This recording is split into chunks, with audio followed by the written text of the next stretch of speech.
السلام علیکم، میرے چینل میں آپ کا استقبال ہے۔ آج کی یہ ویڈیو 5ویں کلاس کی کتاب ابتدائی اردو کا سبق نمبر 2 لیسن نمبر 2 ہے۔ دیکھیے، نادان کچھوا۔ تو آج ہم اس کے مشق وغیرہ کریں گے، کیونکہ اس سے پہلے کی ویڈیو میں نے ریڈنگ کمپلیٹ کر دی تھی اور الفاظ معنی بھی کر لیا تھا۔ تو آج ہم جو ہے سوال جواب کریں گے اسٹارٹ، ٹھیک ہے؟ تو دیکھیے، یہاں تک میں نے یہ جو ہے غور کرنے کی بات یہ بھی آپ کو سمجھا دیا تھا۔ تو آج ہم سوال جواب کی طرف بڑھتے ہیں۔ سوچئے، بتائیے اور لکھیے۔ تو ہم نے یہ پڑھ لیا تھا نا غور کرنے کی بات، کہ کوئی اگر ہمدرد ہمیں نصیحت کرے تو اسے غور سے سننا چاہیے اور اس پر عمل کرنا چاہیے اور کسی کے بہکاوے میں نہیں آنا چاہیے۔ تو سوال جواب ہمارے شروع ہو رہے ہیں اب۔ تو میری پچھلی جو ہے ویڈیو وہ دیکھ لیجیے گا آپ، اس میں نے ریڈنگ بھی کر دیا ہے۔ جن کی ریڈنگ کمزور ہو تو وہ ویڈیو پلیز چیک کر لیجیے گا آپ لوگ۔ سوچئے، بتائیے اور لکھیے۔ تو سوالات ہیں یہاں پر، مطلب اس کے جوابات میں نے آپ لوگوں کے لیے ریڈی کر دی ہیں، تو آپ دیکھ لیں گے۔ پہلا سوال ہے، بگلوں کو اپنا ٹھکانہ کیوں چھوڑنا پڑا؟ تو جواب دیکھیے، بگلوں کو اپنا ٹھکانہ کیوں چھوڑنا پڑا؟ جواب ہے، تالاب کا پانی خشک یعنی سوکھ جانے کی وجہ سے، خشک ہونے کی وجہ سے بگلوں کو اپنا ٹھکانہ چھوڑنا پڑا۔ تالاب خشک ہونے کی وجہ سے بگلوں کو غذا کے لیے بھی پریشانی ہو رہی تھی، ٹھیک ہے نا؟ اب دوسرا سوال ہے، بگلوں کے رخصت ہونے کی بات سن کر کچھوے نے کیا کہا؟ بگلوں اور کچھووں میں بہت گہری دوستی تھی، اس لیے وہ بگلوں کی جانے کی خبر سن کر غمگین ہو گیا اور کہا کہ وہ ان کے بغیر کیسے رہ سکے گا۔ تیسرا سوال ہے، بگلوں نے کچھوے کو ساتھ لے جانے کی کیا تدبیر سوچی؟ بگلوں نے کچھوے کو ساتھ لے جانے کی یہ تدبیر سوچی کہ وہ ایک پتلی اور لمبی سی لکڑی لا کر اسے دونوں طرف سے پکڑ کے بیچ میں سے کچھوے کو پکڑ لیں گے اور اپنے ساتھ لے اڑیں گے۔ چوتھا سوال ہے، کچھوے کو کیوں نقصان اٹھانا پڑا؟ کچھوے نے اپنے دوستوں کی صلاح نہ مانی اور بات کرنے کے لیے منہ کھولا اور منہ کھولنے پر گر پڑا۔ پانچواں سوال ہے، کچھوے کو گرتے دیکھ کر بگلوں نے کیا کہا؟ کچھوے کو گرتے دیکھ کر بگلوں نے کہا، دوستوں کا کام نصیحت کرنا ہوتا ہے اور نیک بختوں کا اس پر عمل کرنا، یعنی جو اچھے ہوتے ہیں، اچھی قسمت والے جو عمل کرتے ہیں اس پر۔ ہم اب اگلا کوشچن دیکھیں گے۔ تو دیکھیے، یہاں پر ہمارے جو ہے 5 سوالات ہو گئے ہیں پورے۔ اس کے بعد ہمارے دیکھیے خالی جگہوں کو صحیح لفظوں سے پر کیجیے۔ تو یہ خالی جگہ، ان میں صحیح لفظ بھرنے۔ تو یہ دیکھیے میں نے بھر دیا، آپ لوگ دیکھ لیں گے، میں پڑھ رہی ہوں۔ پہلا سوال ہے، اچانک ان کی دوستی کو زمانے کی نظر لگ گئی، کچھوا بھی ان کی جدائی کے خیال، دیکھیے خیال سے رو پڑا۔ اب تیسرا ہے، میری بھی گزر بسر پانی کے بغیر ناممکن ہے۔ چوتھا، یہ کیسے ممکن ہے کہ تم میرے لیے کوئی تدبیر سوچو اور میں اس پر عمل نہ کروں؟ پانچواں، کچھوے نے اسے درمیان میں مضبوطی سے اپنے دانتوں میں پکڑ لیا۔ چھٹا ہے، جیسے اس نے منہ کھولا اوپر سے نیچے کی طرف آ رہا۔ تو دھیان سے دیکھ لیں گے آپ، خالی جگہ چیک کر کے لکھیں گے اچھی طرح۔ اب اگلا کوشچن دیکھیے، ان لفظوں سے جملے بنائیے۔ تو یہ لفظ دے رکھے ہیں، تالاب، غذا، جدائی، محال، دوستی۔ تو یہ لفظ ہیں، ان کے جملے بنانے ان سے۔ تو یہ بھی میں نے آپ لوگوں کے لیے بنا دیے، تو آپ لوگ دیکھ لیں گے۔ اور جو لوگ میرے چینل پہ نئے ہیں، جنہوں نے میرا چینل سبسکرائب نہیں کیا ہے، تو پلیز میرا چینل سبسکرائب کر لیجئے، کیونکہ چینل کا سبسکرائب کرنا بالکل فری ہے۔ آپ لوگ چینل سبسکرائب کریں گے تو میری حوصلہ افزائی ہو جائے گی، تو پلیز میری حوصلہ افزائی کر دیا کریں چینل سبسکرائب کر کے، ٹھیک ہے؟ دیکھیے، تو یہاں پر دیکھیے میں نے آپ لوگوں کے لیے دیکھیے جملے بھی بنا دیے ہیں۔ یہ الفاظ، یہ جملے، تالاب پانی حاصل کرنے کا ایک اچھا ذریعہ ہے۔ تو دیکھیے دوسرا لفظ ہے غذا۔ غذا زندگی کی ایک بہت اہم شے ہے۔ تیسرا، جدائی، میں اپنے دوست کی جدائی برداشت نہیں کر سکتا۔ چوتھا ہے محال، دوستوں کے بغیر زندگی محال ہوتی ہے۔ پانچواں ہے دوستی دنیا کی سب سے قیمتی شے ہے، ٹھیک ہے نا؟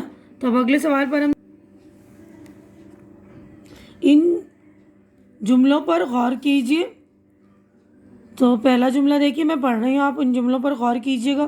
اچانک ان کی دوستی کو زمانے کی نظر لگ گئی۔ دوسرا ہے، میں تو جیتے جی مر جاؤں گا۔ تیسرا، ہمارا دل بھی تمہاری جدائی کے خیال سے بیٹھا جا رہا ہے۔ اب ہم نیکسٹ صفحے پر چلتے ہیں۔ تو اوپر کے جملوں میں محاوروں کا استعمال ہوا ہے. محاوروں کو جب جملوں میں استعمال کیا جاتا ہے تو اس میں شامل فعل کو زمانے، جنس اور واحد جمع کے مطابق بدلا جا سکتا ہے. یعنی وہ زمانے، محاورے جب ہم استعمال کرتے ہیں تو اس کو زمانے کے حساب سے فعل، جنس اور واحد وغیرہ بدلنا پڑتا ہے ہمیں. تو محاورہ عام بول چال میں چند ایسے الفاظ کا مجموعہ ہوتا ہے جس کے الفاظ اپنے اصل معنی کے بجائے دوسرے معنی میں استعمال ہوتے ہیں. یعنی جو لفظ ہم بول رہے ہیں اس کے اصل معنی نہیں ہوتے بلکہ دوسرے معنی میں استعمال ہوتے ہیں. اب نیچے دیے ہوئے محاوروں کا صحیح مطلب سامنے بنے ہوئے خانوں سے چن کر لکھیے. تو یہ خانے میں دیا ہوا ہے نا، تو ہمیں چن کر لکھنا. اب اس کا دیکھیے، پہلا محاورہ حکم سر آنکھوں پر ہونا. تو یہاں پر دیا ہوا ہے فیصلہ کرنا، خوشی خوشی مان لینا، حکم دینا. تو اس کا مطلب ہے خوشی خوشی مان لینا. ہم کہتے ہیں نا آپ کا حکم سر آنکھوں پر، یعنی ہم آپ کے حکم کو، آپ کی بات کو خوشی خوشی مانتے ہیں. اب فقرے چست کرنا، بیکار کی باتیں کرنا، مذاق اڑانا، دھوکہ دینا. تو اس کا مطلب ہے مذاق اڑانا. ٹھیک ہے نا، فقرے چست کرنا، مذاق میں فقرے چست کرتے ہیں نا، تو کچھ ایسی لفظ کہہ دیتے ہیں تو اس کو کہتے ہیں فقرے چست کرنا. نظر لگنا، بری نظر کا اثر ہونا، آنکھ لگنا، معلوم ہونا. نظر لگنا کا مطلب ہے بری نظر کا اثر ہونا. ٹھیک ہے، اب اگلے صفحے پر ہم چلتے ہیں، نیکسٹ صفحے پر. نیچے دی گئی تصویروں کو غور سے دیکھیے. تصویر دیکھیے آپ، یہ دیکھیے، یہ ہے اوپر بلی بیٹھی ہوئی نا میز کے اوپر، تو یہ اوپر ہے. بلی میز کے نیچے ہے نا، یہ ٹیبل اس کے نیچے بیٹھی ہوئی، تو نیچے، اوپر نیچے. اب یہاں دیکھیے یہ بندر جو ہے پیڑ پر الٹا لٹکا ہوا ہے، اور یہاں پر بندر جو ہے سیدھا لٹکا ہوا ہے. تو الٹا سیدھا. تو ان تصویروں میں اوپر نیچے اور الٹا سیدھا ایک دوسرے کے متضاد یعنی الٹے ہیں. الٹے یعنی انگلش میں اپوزٹ ورڈ بھی کہتے ہیں نا، اور ہندی میں ولوم شبد کہتے ہیں. تو اردو میں ہم بولتے ہیں متضاد یا الٹے. نیچے دیے ہوئے لفظوں کے متضاد لکھیے. تو ہمیں ان لفظوں کے متضاد لکھنے ہیں نا، محال، لامحال، جواب، سوال، غمگین، تسکین، نیک بخت، بدبخت، خشک، تر، بھلائی، برائی، دوست، دشمن، موت، زندگی. ٹھیک ہے، تو یہ سارے جو ان کے الٹے ہیں اس کو ضدیں کہتے ہیں، ہے نا. ضدیں بھی کہتے ہیں اور متضاد لفظ، یہ متضاد ہے، اور ضدیں بھی کہتے ہیں، اپوزٹ ورڈ ولوم شبد ہے نا. تو اگلے صفحے پر اب چلتے ہیں ہم. ان جملوں کو درست کر کے خالی جگہ میں لکھیے. یعنی یہ جملے جو ہے آگے پیچھے ان کے الفاظ دیے ہوئے، تو ان کو درست کر کے ہمیں لکھنا ہے. تو یہ دیکھیے میں نے لکھ دیا ہے. پہلا ہے پانی آئینے کی طرح تھا، صاف اور شفاف ایک تالاب کا. تو دیکھیے اس کے صحیح جملے، ایک تالاب کا پانی آئینے کی طرح صاف اور شفاف تھا. دوسرا ہے تمہیں کرتے یاد رہیں گے ہر وقت. تو جواب اس کا آنسر تمہیں ہر وقت یاد کرتے رہیں گے. تیسرا ہے تم کرو گے جو وعدہ نہ رہ سکو گے قائم اس پر. تو تم جو وعدہ کرو گے اس پر قائم نہ رہ سکو گے. چوتھا ہے کام دوستوں کا کرنا نصیحت ہے. تو جواب دیکھیے دوستوں کا کام نصیحت کرنا. یہ صحیح جملہ آپ لوگ دھیان سے دیکھ لیں گے، اچھی طرح سے چیک کر لیں گے. اور جو لوگ میرے چینل پہ نئے ہیں یا جنہوں نے میرا چینل سبسکرائب نہیں کیا تو پلیز آپ لوگ چینل سبسکرائب کر لیجئے. اب دیکھیے اگلا ہے نیچے دیے ہوئے خانوں میں واحد کی جمع اور جمع کی واحد لکھیے. تو جو واحد دیے ہوئے ان کی جمع لکھنی ہے، اور جو جمع ہے ان کی ہمیں واحد لکھنی ہے. تو دیکھیے واحد اور یہ جمع: منظر، مناظر، خیال، خیالات، نقصان، نقصانات، مشکل، مشکلات. تو جو نہیں دیے ہوئے تھے دیکھیے یہاں پہ خیال میں نے لکھ دیا ہے، یہاں پہ نقصانات، مشکل. تو جو نہیں دیے ہوئے تھے وہ میں نے لکھ دیے. اب دیکھیے یہاں پر وقت، اوقات، عمل، اعمال، شرط، شرائط، حکم، احکام. ٹھیک ہے، تو واحد جمع آپ لوگ کر لیں گے دھیان سے، بالکل توجہ سے. اب اگلے صفحے پر ہم چلتے ہیں. دیکھیے نیچے دی ہوئی تصویروں پر دو دو جملے لکھیے. یہ تصویر دی ہوئی ہے نا، تو اس پر دو جملے لکھنے. تو دیکھیے تالاب کی تصویر ہے. تالاب میں مچھلیاں اور مینڈک پائے جاتے ہیں. دوسرا ہے تالاب پانی کا ذریعہ ہے.